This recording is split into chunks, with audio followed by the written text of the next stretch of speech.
Saudara, salam jumpa dengan saya.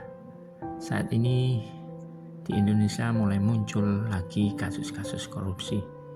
Siapapun yang memimpin bangsa ini sepertinya masih belum mampu mengatasi yang namanya korupsi.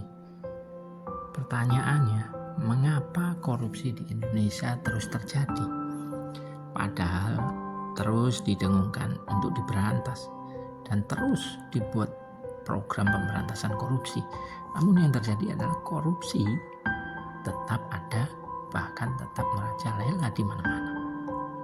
Bahkan terjadi di dalam perusahaan-perusahaan BUMN milik negara. Apakah akar permasalahan yang sebenarnya? Saya melihat bahwa orang Indonesia terlalu percaya diri terhadap agamanya dan terhadap kebenaran yang dianutnya. Seharusnya penganutnya ini mau menyadari dan mengakui bahwa agamanya dan ajarannya tidak bisa mengatasi yang namanya korupsi. Baru-baru ini ditemukan korupsi besar-besaran di tubuh Pertamina. Tidak tanggung-tanggung, yaitu sebesar hampir 1.000 triliun selama kurun waktu 2018 sampai 2023. Ini suatu kerugian seperti tidak masuk akal karena terjadi di negara yang orang-orangnya agamais dan terjadi di perusahaan milik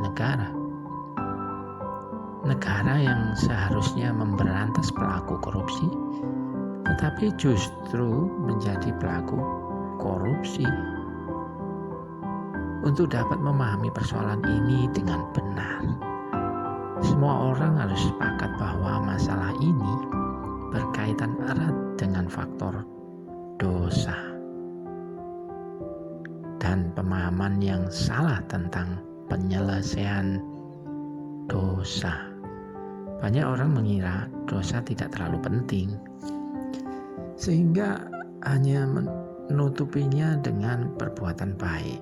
Padahal ya, saudara, logikanya mana mungkin kejahatan hanya ditukar dengan kebaikan lalu selesai sudah masalahnya. Bila itu yang terjadi, maka tidak pernah ada pendosa yang dapat terlepas dari dosanya, karena kejahatannya selalu digantikan dengan kebaikan. Ada satu perbuatan dosa sekecil apapun sangat menentukan kelanjutan hidup seseorang. Allah telah menetapkan bahwa karena dosanya maka seseorang akan mengalami kematian selamanya.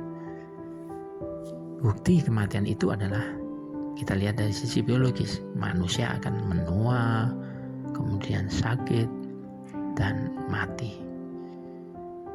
Dan itulah yang kita alami sekarang. Kemudian dari sisi roh dan kejiwaan, manusia sehebat apapun, sepintar apapun, sekuat apapun, sekaya atau semiskin apapun, hidupnya akan selalu merasa tidak tenang karena tidak memiliki standar kebenaran yang hakiki dan tuntas. Dan itu juga sudah banyak orang alami. Akibat dari kematian yang ditetapkan Allah kepada orang berdosa adalah selalu meremehkan kesalahan-kesalahan kecil maupun besar, tidak takut berbuat jahat dan berbuat ketidakadilan. Saudara, selain dosa yang telah dilakukan seseorang itu sendiri, sebenarnya dosa juga sudah ada sejak seseorang ada di dalam kandungan ibunya. Jadi tidak ada orang bisa berdalih mengatakan saya tidak berdosa. Saudara, dosa yang belum dibereskan dalam diri seseorang, maka orang itu akan selalu menunjukkan sifat keberdosaannya sepanjang hidupnya. Ciri-cirinya ya itu tadi. Pertama, merasa tidak tenang siapapun dia. Dan kedua, tidak takut berbuat jahat dan ketidakadilan. Pertanyaannya saudara, mengapa dosa adalah masalah bagi Allah dan juga masalah bagi manusia?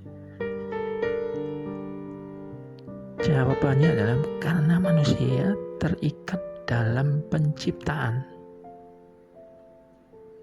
Kita adalah ciptaan dan Allah adalah sang pencipta. Kemudian yang kedua, karena manusia diikat oleh pencipta dalam perjanjiannya. Dan dosa adalah bagian dari ketidaktaatan pada perjanjiannya. Konsekuensinya bagi manusia berdosa adalah menerima kematian.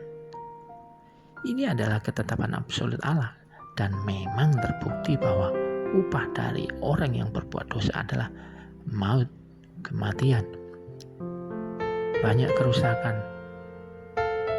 dan ini bahaya dalam kehidupan manusia. Kita semua telah merasakan akibat perbuatan dosa, yaitu kerusakan, kerugian, kehancuran, penyelewengan ada di mana-mana. Maka saudara, sebelum dosa itu diselesaikan sampai benar-benar tuntas, maka manusia akan terus berlaku korup, rusak, jahat, tidak adil, kecenderungan hatinya ingin berbuat jahat, menyeleweng dari keinginan Allah.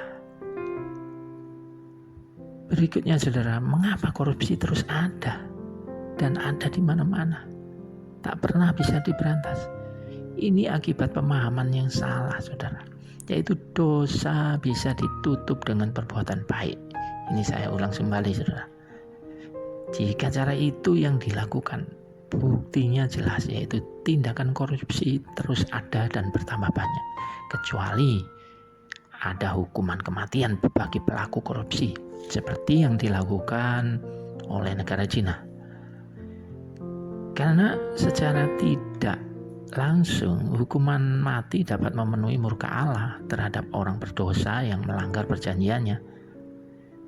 Kematian adalah satu-satunya solusi mengatasi dosa. Walaupun kematian yang cara ini esensinya tidak tepat dalam kebenaran yang sesungguhnya. Saudara, tindakan korupsi adalah gambaran dosa yang belum diselesaikan dengan tuntas dan benar.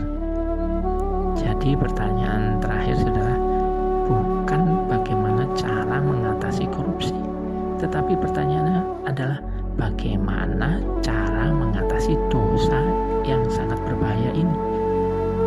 Jawabannya adalah carilah sang juru selamat yang satu-satunya itu dan ikutilah dia. Itulah solusi yang benar dan tuntas. Kalau saudara tidak percaya, silakan selidiki sendiri siapa itu sang juru selamat yang satu-satunya. Saudara, contoh negara-negara yang dianggap paling tidak korup adalah Denmark, Finlandia, Singapura, Selandia Baru, Luxembourg, Norwegia, Swiss, dan Swedia. Sedangkan negara-negara yang dianggap paling korup adalah Somalia, Suriah, Sudan Selatan, Venezuela, Yaman, Libya, Korea Utara. Sedangkan untuk Indonesia sendiri pada tahun 2020 tingkat korupsinya berada di peringkat 102 dunia. Mengerikan. Dan pada tahun 2024 Indonesia berada di peringkat 115 dunia. Wow, tambah mengerikan. Dan korupsi terjadi hampir di seluruh sektor pemerintahan, baik lembaga eksekutif, legislatif maupun yudikatif. Saudara, kalau kita melihat status kepercayaan atau agama-agama dari negara-negara yang saya sebutkan tadi ya, ada dua kelompok di situ. Ada satu kelompok daerah Eropa, notabene banyak yang memiliki agama atau kepercayaan Kristen. Demikian juga yang kelompok satunya berada di daerah Afrika ya, yang memiliki kepercayaan yang berbeda dengan kelompok yang satunya yang di Eropa. Ini jelas adalah suatu bukti bahwa penyelesaian tentang dosa secara benar dan tuntas adalah sangat urgen jika ingin negaranya berkurang dari tindakan korupsi.